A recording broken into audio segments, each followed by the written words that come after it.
The blood on Margaret Jane's dress had dried to a rust-brown stain by the time she stumbled into Yankton, South Dakota, and the women gathered at the Mercantile stopped their gossiping long enough to stare at her like she was a ghost risen from the grave.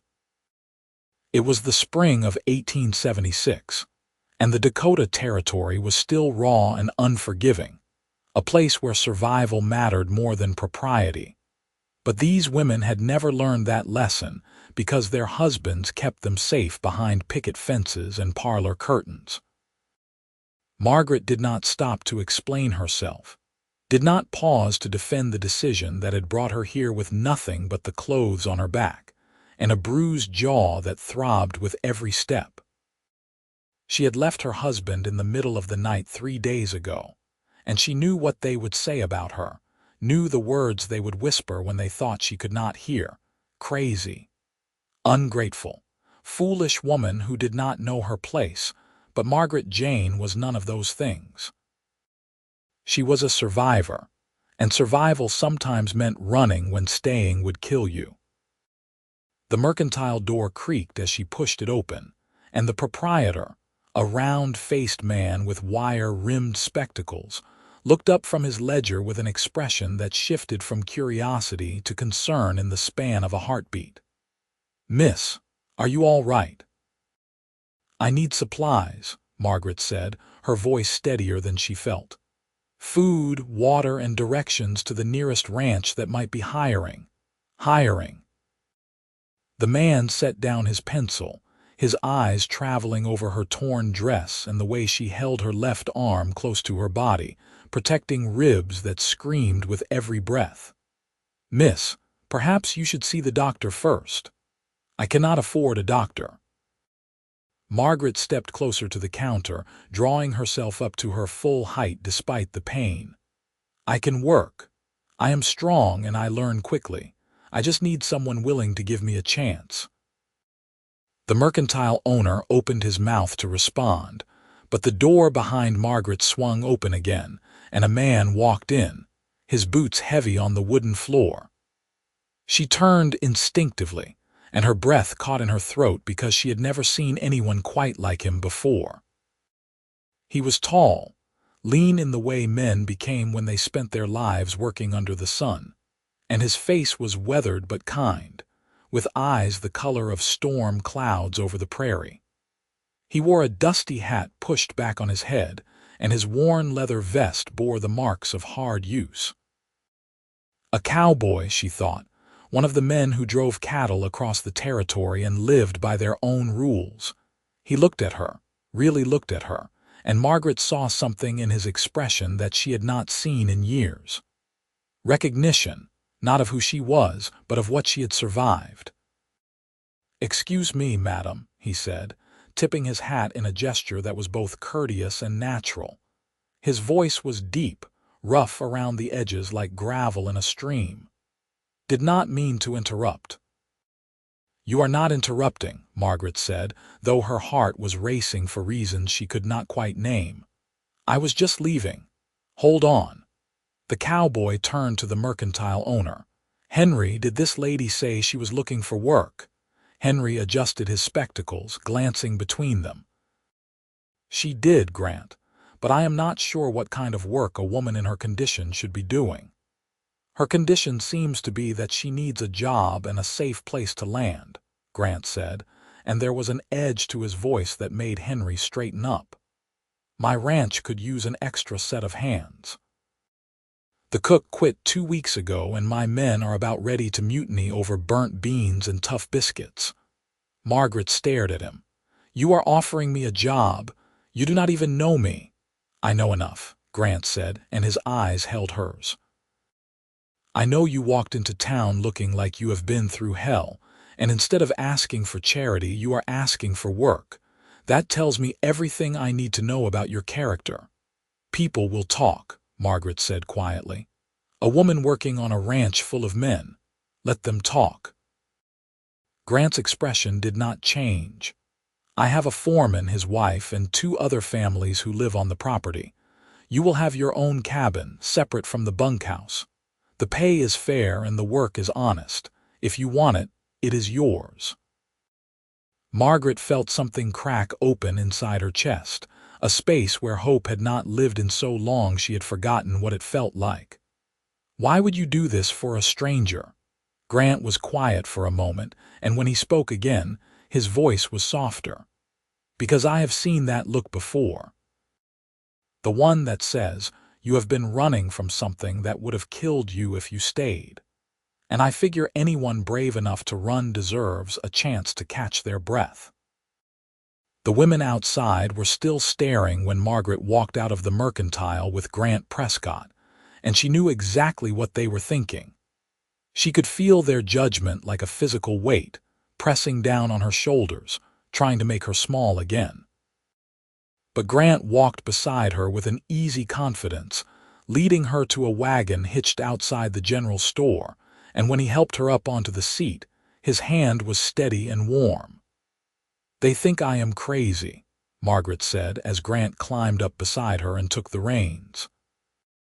"Then they do not know the first thing about survival," Grant replied, clicking his tongue to set the horses moving. "You left a bad situation. That is not crazy. That is smart."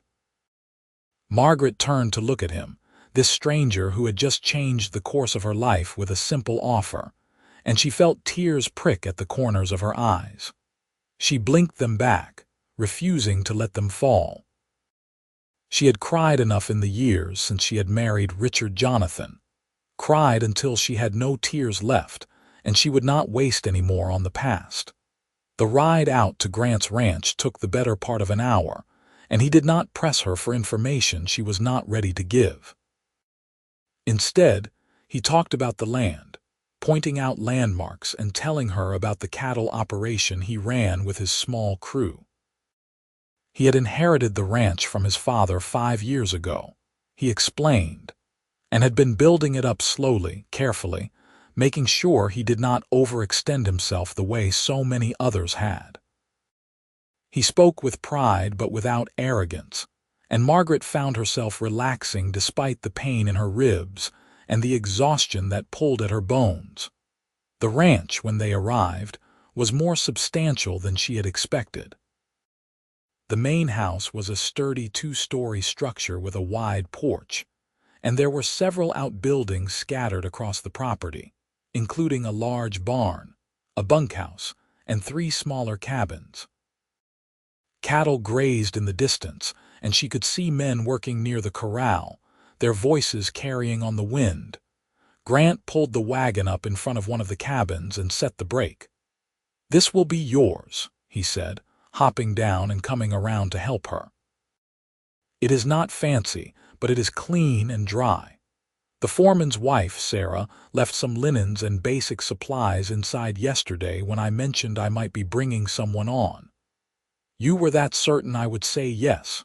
Margaret asked as her feet touched the ground. "I was hopeful," Grant said with a slight smile that softened the hard lines of his face. "But I would have understood if you had turned me down. It is not an easy life out here." "Easy is not what I need," Margaret said, looking up at him. "I need honest and I need safe. Can you promise me that?"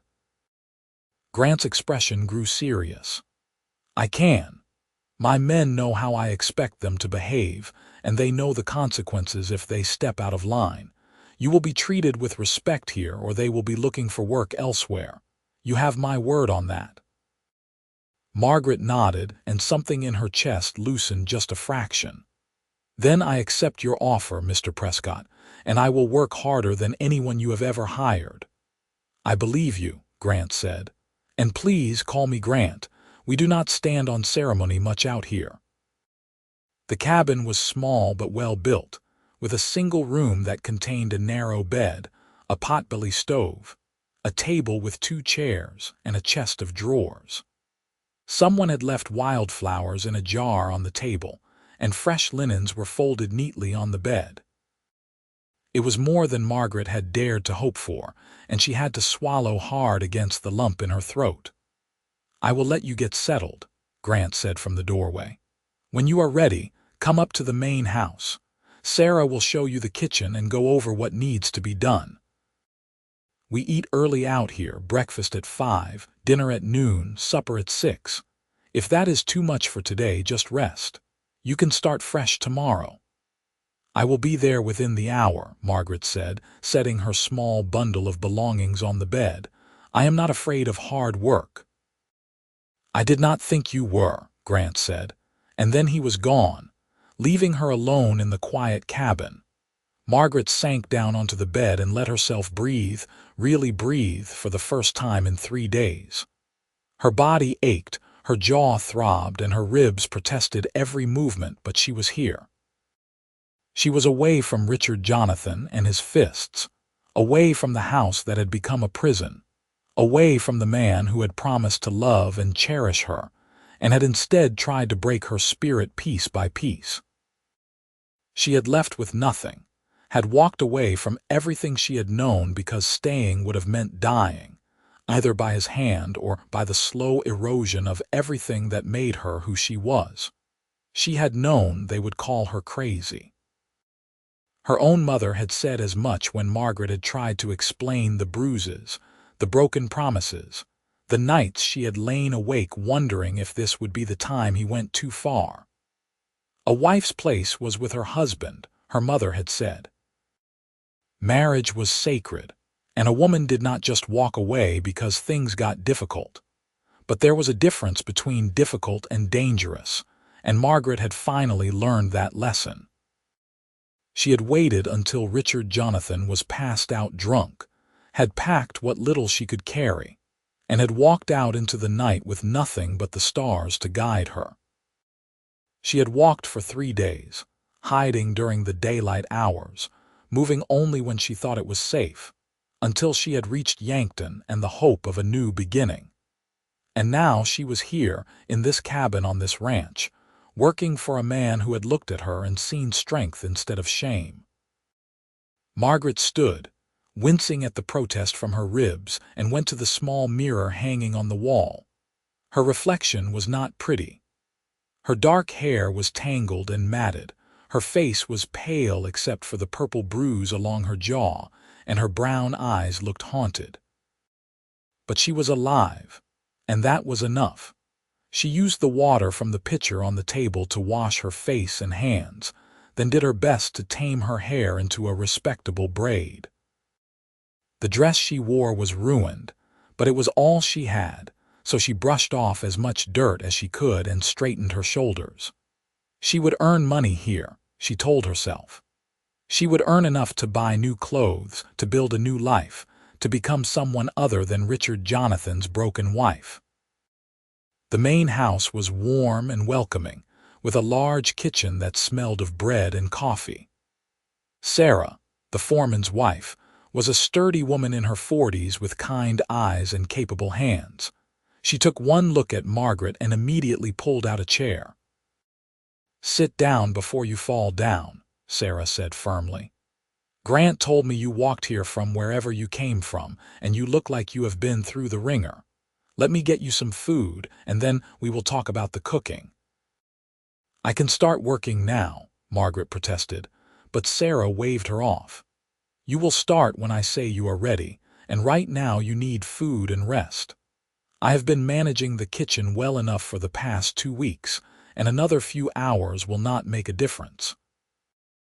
Margaret wanted to argue, but the smell of the food made her stomach clench with hunger, and she realized she had not eaten a proper meal in days.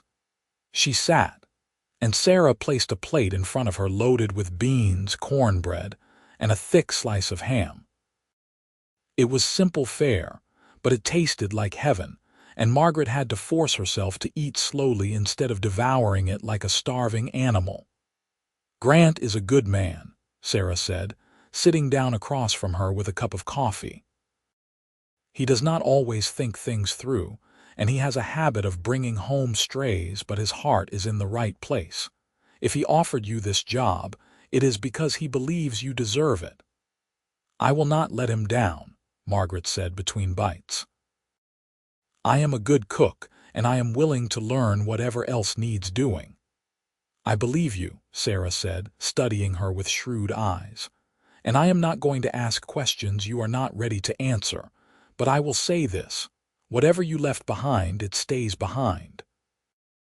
Out here, you get to decide who you are and what you are worth. Do not let anyone tell you different. Margaret felt tears sting her eyes again, and this time she could not quite hold them back. One slipped down her cheek and she brushed it away quickly. "Thank you." "No need for thanks," Sarah said. "We women have to look out for each other, especially out here. Now finish your food and then I will show you around the kitchen. The men will be expecting supper in a few hours and they eat like they have hollow legs." The work was hard but satisfying. Margaret spent the rest of the afternoon learning the layout of the kitchen, the preferences of the ranch hands, and the supplies available to her. Sarah was a patient teacher, and by the time the men started filing in for supper, Margaret had helped prepare a meal of fried chicken, mashed potatoes, gravy, and biscuits that were light and fluffy.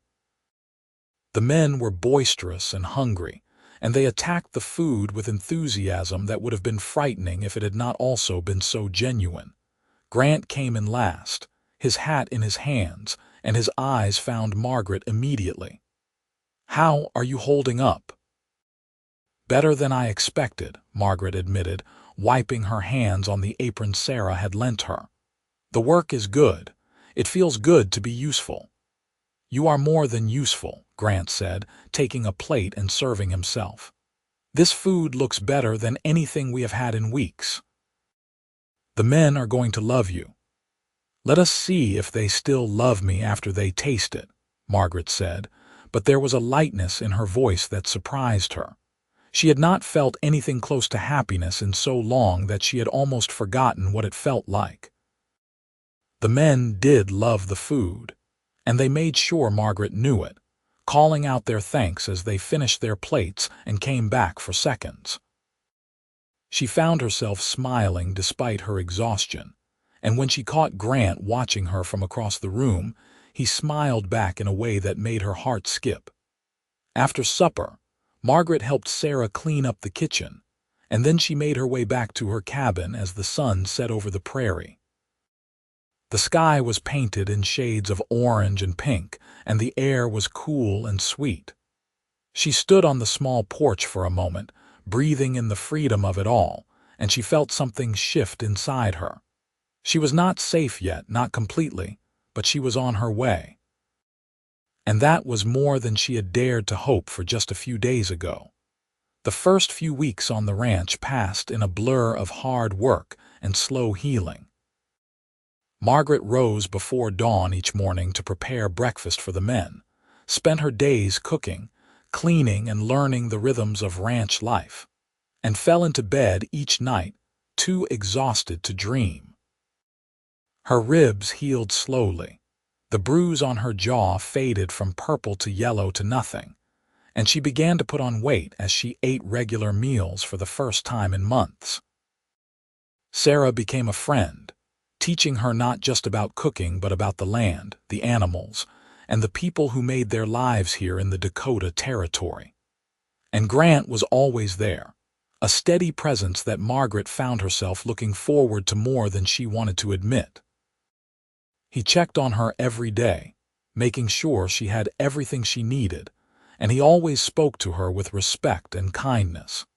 He never pushed for information about her past, never demanded explanations, and never made her feel like she owed him anything beyond honest work. He was patient and observant, and Margaret began to realize that he saw her in a way no one else ever had, not as someone to be fixed or managed or controlled, but as someone with worth and strength and value. It was a revelation that shook her to her core. One evening in early June, after the supper dishes had been washed and put away, Grant found Margaret sitting on the porch of her cabin, watching the stars emerge in the darkening sky. He approached quietly, his boots making soft sounds in the grass, and he paused at the bottom of the steps. "Mind if I join you?" Margaret looked up, surprised but pleased. "Of course not." Grant climbed the steps and settled onto the porch beside her, leaving a respectful distance between them. For a moment, neither of them spoke, and the silence was comfortable, filled with the sounds of the prairie at night. The chirp of crickets, the distant lowing of cattle, the whisper of wind through the grass. "You have done good work here," Grant said finally. "The men are happier than I have seen them in a long time, and that is largely because of you." "I am glad I can contribute," Margaret said. "You took a chance on me, and I want to prove that your faith was not misplaced." "It was not," Grant said firmly. "You are one of the hardest workers I have ever seen, and that is saying something out here." Margaret was quiet for a moment, and then she said, "Can I ask you something? Anything? Why did you help me that day? You did not know me. You had no reason to trust me or to offer me a job. Why did you do it?" Grant leaned back against the porch railing, his eyes on the horizon. "My mother left my father when I was 12 years old," he said quietly. "He was a mean drunk, and he took out his anger on her every chance he got. One day, she just could not take it anymore, and she took me and my sister and we left. We had nothing, just the clothes on our backs and each other. We ended up in a town not much different from Yankton, and a man there gave my mother a job cleaning his hotel. He did not ask questions, did not demand explanations, just gave her a chance. That job saved our lives, and I have never forgotten it. So when I saw you standing in that mercantile, looking like you had been through hell but still asking for work instead of handouts, I saw my mother. And I knew I had to help." Margaret felt tears slip down her cheeks, and this time she did not try to hide them. "I am sorry. I am sorry you and your mother had to go through that." "I am not looking for sympathy," Grant said, turning to look at her. "I am just telling you so you understand. I know what it takes to walk away from someone who is hurting you. I know the courage that requires, and I think you are one of the bravest people I have ever met." Margaret shook her head. "I do not feel brave. I feel like I am constantly looking over my shoulder, waiting for him to find me." "Is he looking?" Grant asked, and there was a protective edge to his voice that made Margaret's heart clench. "I do not know," Margaret admitted. "I do not know if he cares enough to look or if he is just glad to be rid of me, but I am afraid all the same." Grant reached out and took her hand, his touch gentle but firm. "If he comes here, he will have to go through me first, and I promise you, Margaret, I will not let him take you back to that life. You are safe here and you will stay safe. That is a promise." Margaret looked down at their joined hands, and she felt something warm bloom in her chest. It was not just gratitude, though there was plenty of that.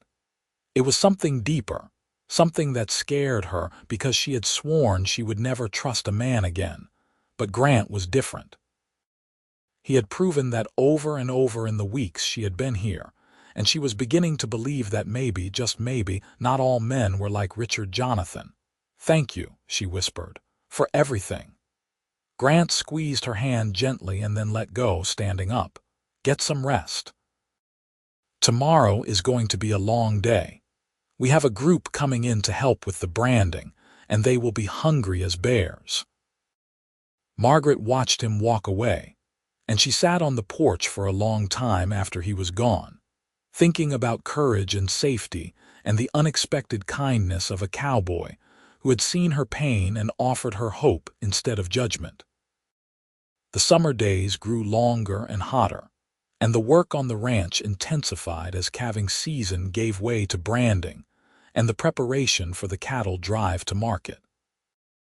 Margaret found herself caught up in the rhythm of it all, her days filled with cooking for the growing number of hands who came to help with the work. She learned to make food in massive quantities, to stretch supplies when needed, and to handle the good-natured teasing of men who were starved for decent meals and female company. She also learned that she was stronger than she had ever given herself credit for, that she could carry heavy pots, work long hours in a hot kitchen, and still find energy to laugh at the end of the day. And she learned that her feelings for Grant Prescott were growing into something she could no longer ignore. He was always nearby, always watching out for her without being overbearing, always ready with a smile or a word of encouragement when the work got hard. He treated her like an equal, asking her opinion on matters related to the ranch, listening when she spoke, and respecting her boundaries. He never pressed her for more than she was ready to give, and his patience was a gift she had not known she needed. One afternoon in late July, Margaret was in the kitchen preparing supper when she heard raised voices outside. She looked up, concerned, and saw Grant and another man standing in the yard, their body language tense. The other man was a stranger, well dressed in a way that seemed out of place on a working ranch, and there was something about him that made Margaret's blood run cold. She moved to the window, trying to hear what they were saying, and her worst fears were confirmed when she caught a glimpse of the stranger's face. It was Richard Jonathan's brother, Thomas, a lawyer from Sioux Falls who had always looked down on her for her humble origins. Margaret's hands started to shake and she gripped the edge of the counter to steady herself. Thomas was here, which meant Richard Jonathan knew where she was. The thought made her stomach turn, and she felt panic rise in her throat like bile. She had to leave. She had to run before Richard Jonathan arrived and dragged her back to the hell she had escaped. But even as the thought formed, she saw Grant step between Thomas and the house, his posture protective and unyielding. She could not hear what he was saying, but she could see the way Thomas's face flushed with anger, the way he gestured sharply toward the house. Grant did not move, did not back down, and after a few more heated exchanges, Thomas turned and stalked back to his horse. Margaret watched him ride away, her heart pounding so hard she thought it might break through her ribs. When she saw Grant turn and head toward the house, she forced herself to move, to step back from the window and take a breath. She was still standing in the middle of the kitchen when he came through the door, and the look on his face told her he knew exactly how much she had seen. "Margaret," he said, and his voice was gentle despite the anger she could see simmering in his eyes. "That man was looking for you." "I know," Margaret said, and her voice was barely a whisper. "That was my husband's brother, which means Richard Jonathan knows where I am." Grant crossed the kitchen in 3 strides and took her hands in his. "Listen to me. He is not getting anywhere near you. I told Thomas in no uncertain terms that you are under my protection, and if Richard Jonathan shows his face here, he will regret it." "You do not understand," Margaret said, and she could hear the fear in her own voice. "Richard Jonathan does not care about threats. He will come here and he will try to take me back, and I cannot go back, Grant. I cannot." "You will not," Grant said firmly. "I will not let that happen. But I need you to trust me, Margaret. I need you to believe that I will keep you safe." Margaret looked up at him, at the determination in his storm-gray eyes, and she felt something inside her break open. She had been so afraid for so long, had built walls around her heart to protect herself from more pain, but standing here with Grant's hands holding hers, she realized that she did trust him. She trusted him more than she had ever trusted anyone, and that terrified her almost as much as the thought of Richard Jonathan finding her. "I trust you," she said, and the words felt like a surrender and a victory all at once. Grant pulled her into his arms, and Margaret let herself lean against him, let herself take comfort in his strength. He held her carefully, as though she were something precious and fragile, and she felt tears slip down her cheeks and soak into his shirt. "He told me I was worthless," she whispered against his chest. "He told me I was lucky he married me because no one else would have wanted me, and I believed him, Grant. For so long I believed him." "Then he was a fool," Grant said, his voice rough with emotion. "You are worth more than he could ever understand. You are smart and strong and brave, and I am honored that you trusted me enough to stay here." Margaret pulled back just enough to look up at him, and what she saw in his face took her breath away. It was not just protectiveness or kindness. It was something deeper, something that made her heart race and her breath catch. It was the look of a man who cared, really cared, and who was not afraid to show it. "Grant," she started, but she did not know how to finish the sentence. He reached up and brushed a tear from her cheek, his touch infinitely gentle. "I know this is not the time, and I know you have been through more than anyone should have to endure, but I need you to know that I care about you, Margaret. Not because I feel sorry for you, and not because I think you need saving. I care about you because you are remarkable, and because every day I spend with you makes me want more days just like it." Margaret felt like the ground had shifted beneath her feet. She had not expected this, had not let herself even imagine that someone like Grant could have feelings for someone like her. "I do not know what to say." "You do not have to say anything," Grant said. "I just needed you to know, and whatever happens, whatever comes next, I will be here. You are not facing this alone." Margaret nodded, unable to find words for the emotions swirling inside her. She wanted to tell him that she cared about him too, that somewhere along the way she had started to look forward to his smile and the sound of his voice, that she had begun to hope for things she had thought were lost to her forever. But the words stuck in her throat, trapped by years of fear and pain and learning not to trust. So instead, she just held on to him and let herself believe for a moment that maybe everything would be all right. The next few days were tense. Grant doubled the watch on the ranch, making sure someone was always nearby, and he made it clear to his men that Margaret was under his personal protection. The ranch hands, who had come to respect and appreciate her over the summer, responded with fierce loyalty, and Margaret found herself surrounded by a protective wall of cowboys who treated her like family. It was a strange and wonderful feeling, being part of something larger than herself, and it gave her courage she had not known she possessed. Richard Jonathan arrived on a hot afternoon in early August, riding up to the ranch with an air of entitlement that made Margaret's skin crawl. She saw him from the kitchen window and felt her whole body go cold. But Grant was already moving, striding out to meet him before Richard Jonathan could dismount. Margaret forced herself to stay where she was, her hands gripping the edge of the counter, as she watched the confrontation unfold. Grant stood with his hands on his hips, his posture radiating controlled aggression, and Richard Jonathan's face turned red as he shouted something Margaret could not hear.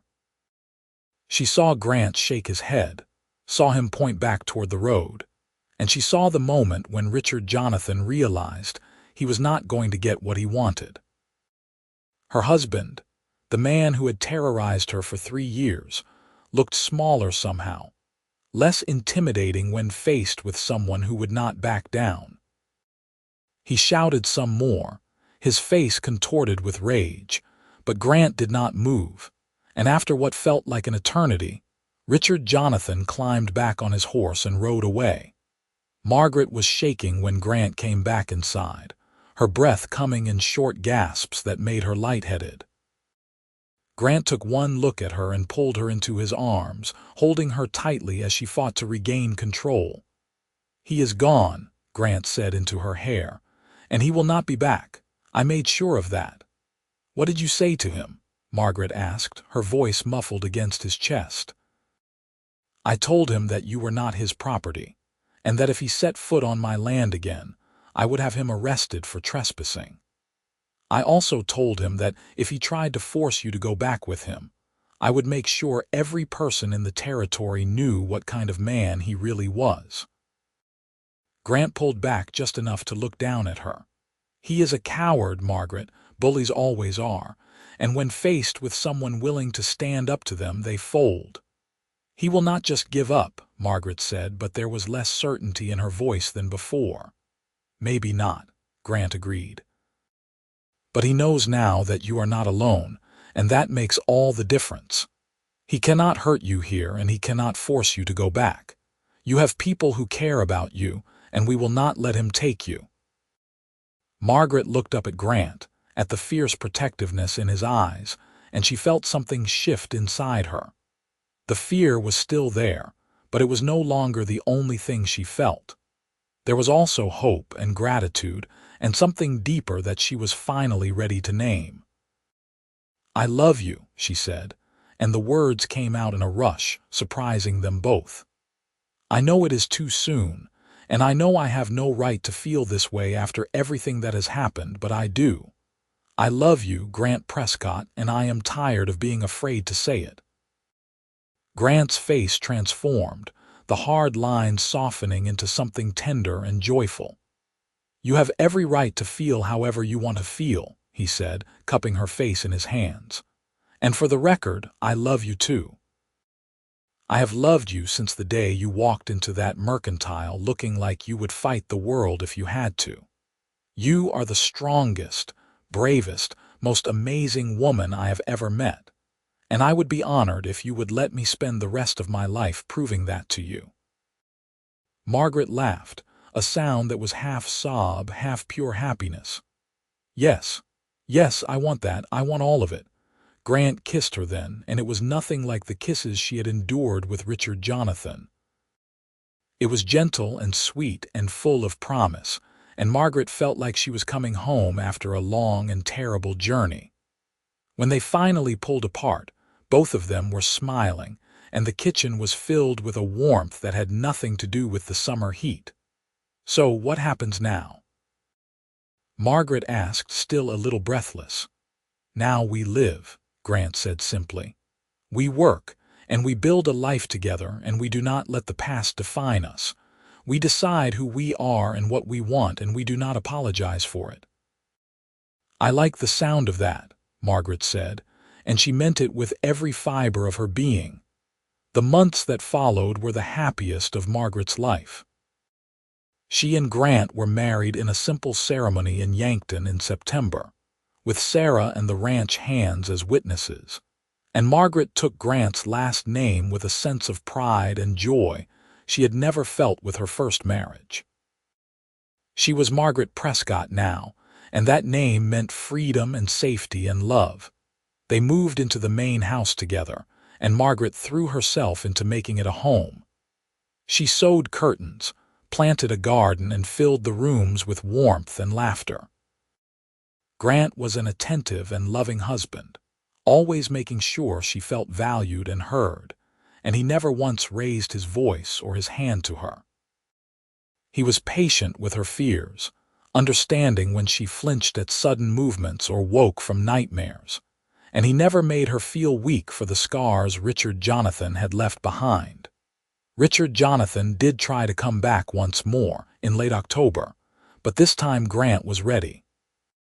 He had filed legal papers with the territorial judge, documenting Margaret's reasons for leaving and the abuse she had suffered, and he had gathered statements from several people in Yankton who had seen her condition when she arrived.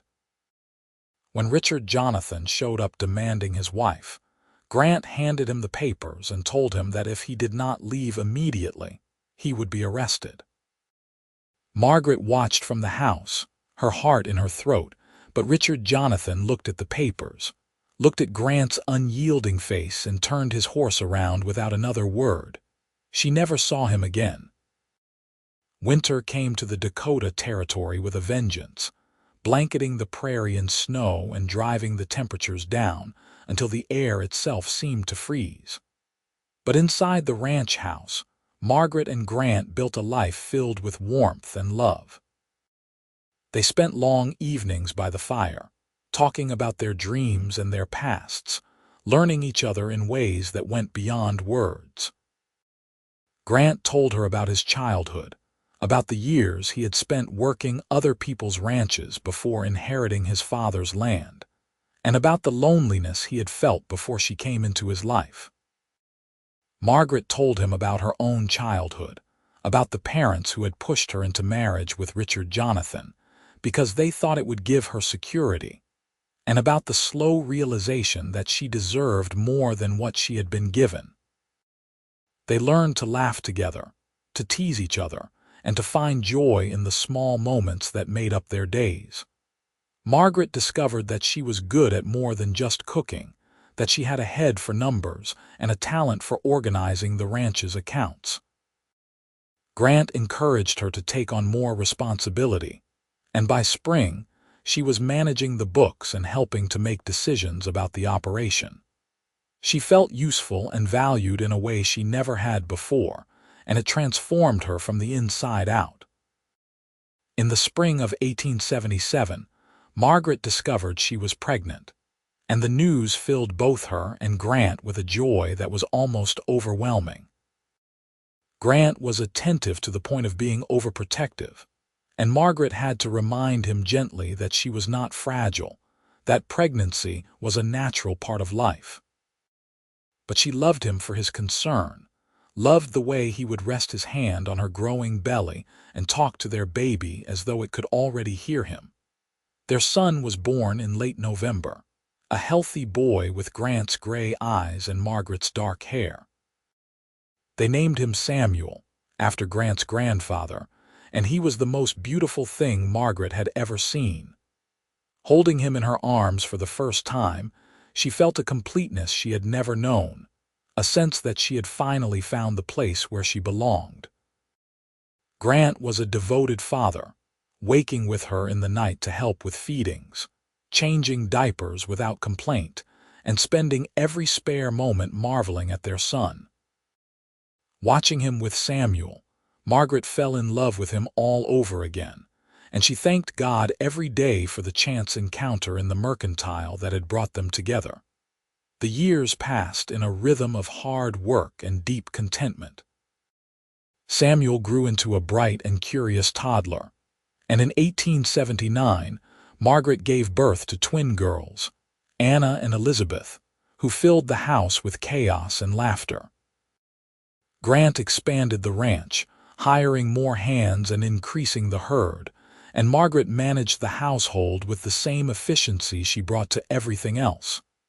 They were not rich, but they were comfortable, and more importantly, they were happy. Sarah remained a close friend, and her children became playmates for Margaret's growing family.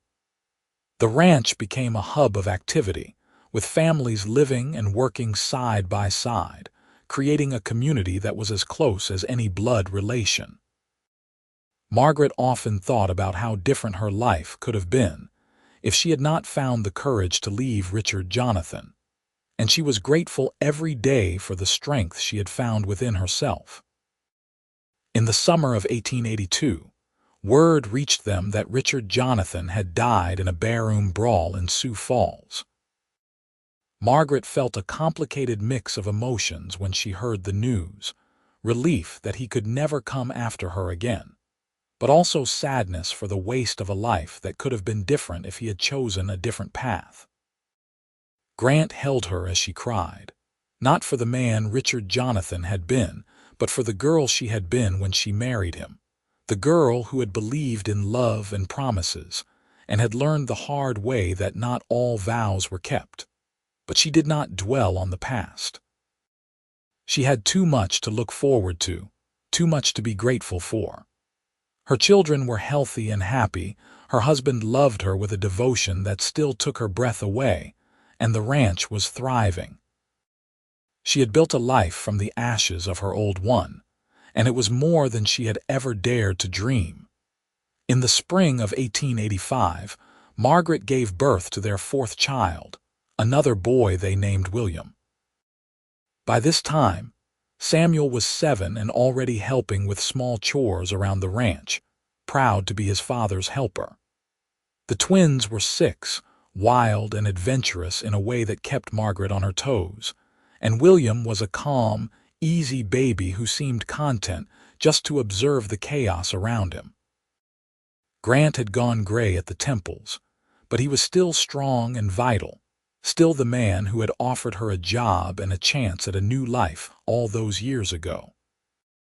They sat together on the porch one evening after the children were in bed, watching the sun set over the prairie, and Margaret reached for his hand. "You ever regret it?" she asked. "Taking a chance on a stranger who walked into town with nothing but the clothes on her back?" Grant turned to look at her, his expression serious. "Not for a single second. You were the best decision I ever made, Margaret Prescott. You and our children are everything I never knew I needed." "I was so scared that day," Margaret admitted. "I thought I was going to have to keep running forever, that I would never find a place where I felt safe." "You are safe now," Grant said, squeezing her hand. "And you always will be. I made you that promise, and I meant it." Margaret leaned her head against his shoulder, feeling the steady beat of his heart beneath her cheek. "They said I was crazy for leaving him." "They were wrong," Grant said, and his voice was firm. "You were smart for surviving. You were smart for knowing your own worth. And I am the lucky one because you chose to stay here to build a life with me." "I love you," Margaret said, the words as easy and natural now as breathing. "I love you too," Grant replied. "Always have, always will."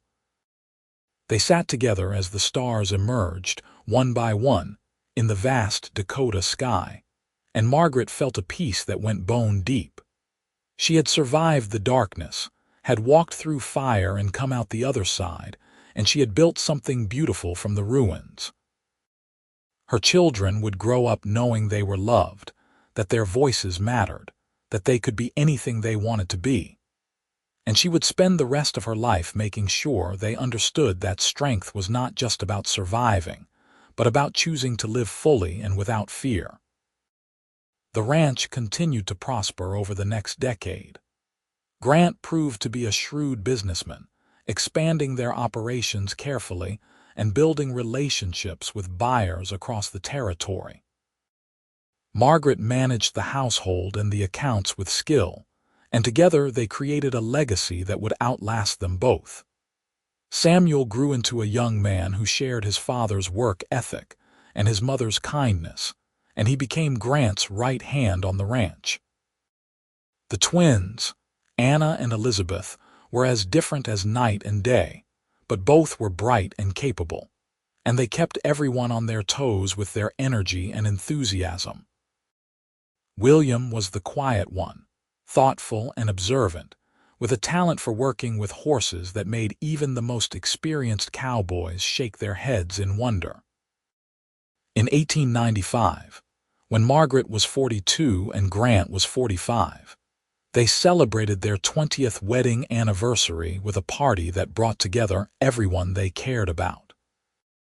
The ranch was filled with friends and family, with music and laughter, and as Margaret looked around at the faces of the people she loved, she felt overwhelmed with gratitude.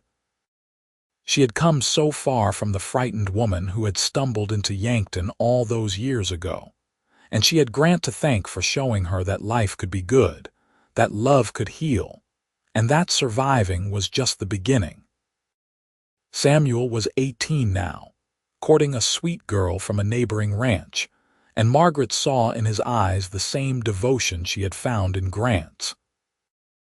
Anna and Elizabeth were 16, beautiful and spirited, and they had more suitors than Margaret could count, though neither seemed in any hurry to settle down. William was 13, already as tall as his father and showing signs of the man he would become. Grant pulled Margaret onto the makeshift dance floor, and they swayed together to the music, their movements easy and familiar after all these years. "Happy anniversary," Grant murmured against her hair. "Happy anniversary," Margaret replied, looking up at him with eyes that still held all the love she had felt on their wedding day.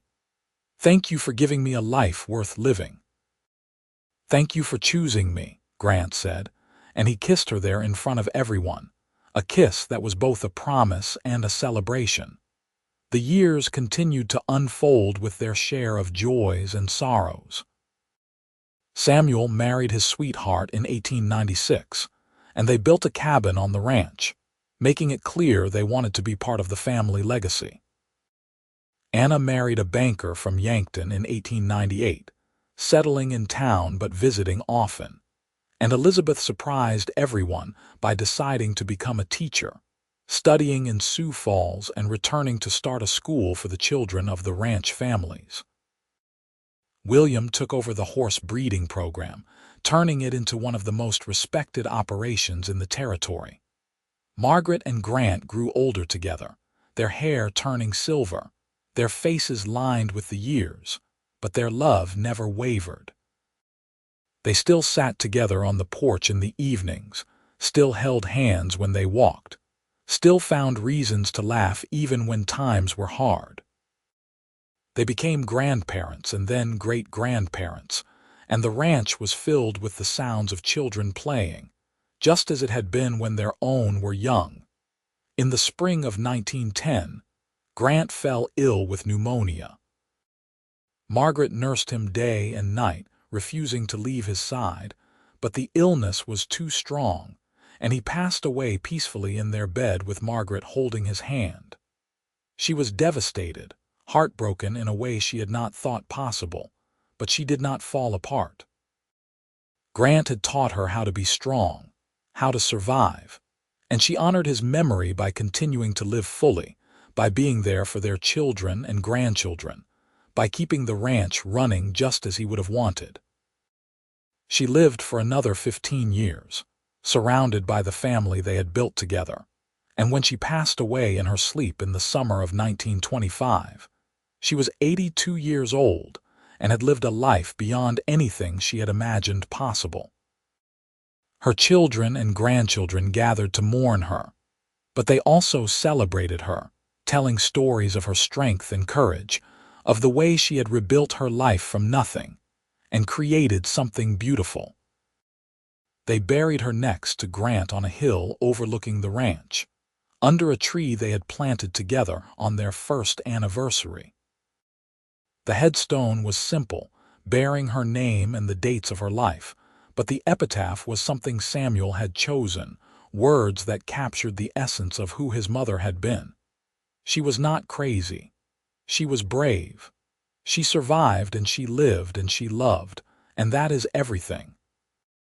Margaret Jane Prescott's story became part of the ranch's history, passed down through generations as a reminder that strength comes in many forms, that survival is an act of courage, and that sometimes the bravest thing a person can do is walk away from what is killing them and toward what will let them live. The ranch itself continued for decades, a testament to the foundation Margaret and Grant had built, and though the world changed around it, the values they had instilled remained the same. Hard work, respect, loyalty, and above all, the understanding that everyone deserves a chance to start over, to rebuild, to become who they were meant to be. In the end, Margaret's legacy was not just the land or the buildings or the family tree that stretched across generations. It was the example she had set, the proof that it was possible to escape the darkness and find the light, to take the broken pieces of a life and forge them into something whole and beautiful. She had been told she was crazy for leaving her husband, but she had proven them all wrong. She had not been crazy. She had been smart enough to survive, brave enough to seek something better, and strong enough to build a life that honored her worth. And in a dusty town in the Dakota Territory, one cowboy had seen that strength from the very beginning. Grant Prescott had looked at a frightened woman with a bruised face and had seen courage instead of weakness, potential instead of damage, and he had given her the gift of a chance. That chance had blossomed into love, into family, into a legacy that would outlive them both. The town of Yankton continued to grow and change over the years, but there were still old-timers who remembered the day Margaret Jane had walked into town, and they remembered the cowboy who had defended her when others had judged. The story became local legend, told and retold until it was hard to separate fact from fiction, but the truth at its core remained the same. Sometimes survival requires leaving everything behind, and sometimes love means giving someone the space to heal and the courage to try again. On quiet evenings, when the wind whispered across the prairie and the stars shone bright in the endless sky, people still talked about the woman who had been brave enough to run and the man who had been wise enough to help her. They talked about the life they had built together, about the children they had raised, and about the love that had sustained them through decades of hard work and simple joy. They talked about how Margaret had transformed from a victim into a survivor, and from a survivor into someone who thrived, and they held her story up as proof that the human spirit was stronger than anyone gave it credit for. Margaret and Grant's great-great-grandchildren still lived on portions of the original ranch land in the modern age, and they kept the story alive, making sure that each new generation understood where they came from and what their ancestors had overcome. The original ranch house was preserved as a historical site, and visitors could walk through the rooms where Margaret had cooked her first meals, where she had held her babies, where she had grown old beside the man who had seen her worth when she could not see it herself. And on the hill overlooking the land they had loved, two headstones stood side by side, weathered by time but still legible, marking the resting place of Margaret Jane Prescott and Grant Prescott. The tree they had planted together had grown tall and strong, its branches spreading wide to offer shade and shelter, and it stood as a living testament to the love that had taken root in the rocky soil of survival and blossomed into something that would last forever. People who visited the site often left wildflowers, the same kind that Sarah had left in Margaret's cabin on that first day, and the gesture was a small acknowledgement of the courage it takes to start over, to trust again, to believe that happiness is possible even after the worst has happened. Margaret's story was not unique in the broad strokes. Many women in the Wild West had faced abuse and hardship, but it was unique in the way it ended, in the love she found and the life she built, and the legacy she left behind. She had been told she was crazy, but she had proven that survival is its own form of wisdom, that knowing when to run is as important as knowing when to stand and fight. And she had found, in the unlikeliest of places and with the most unexpected of people, a love that validated everything she had risked to find it. The prairie wind still blew across the Dakota Territory, carrying with it the stories of all the people who had lived and loved and survived on that harsh and beautiful land. And among all those stories, the tale of Margaret Jane and Grant Prescott endured, a reminder that courage comes in many forms, that love can heal even the deepest wounds, and that sometimes the end of one story is just the beginning of something far more beautiful than anyone could have imagined.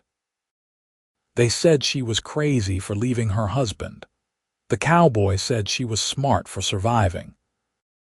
And in the end, they both were right, because Margaret Jane Prescott was many things: courageous, resilient, loving, strong, but above all, she was a survivor who had refused to let her past define her future.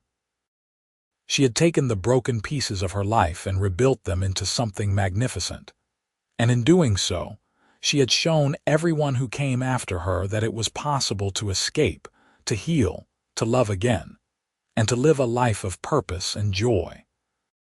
The sunset on that final evening of Margaret's long life had painted the sky in shades of gold and crimson, and as she closed her eyes for the last time, surrounded by the family she had built and the love she had nurtured, she had smiled. She had survived. She had lived. She had loved. And that, in the end, was everything.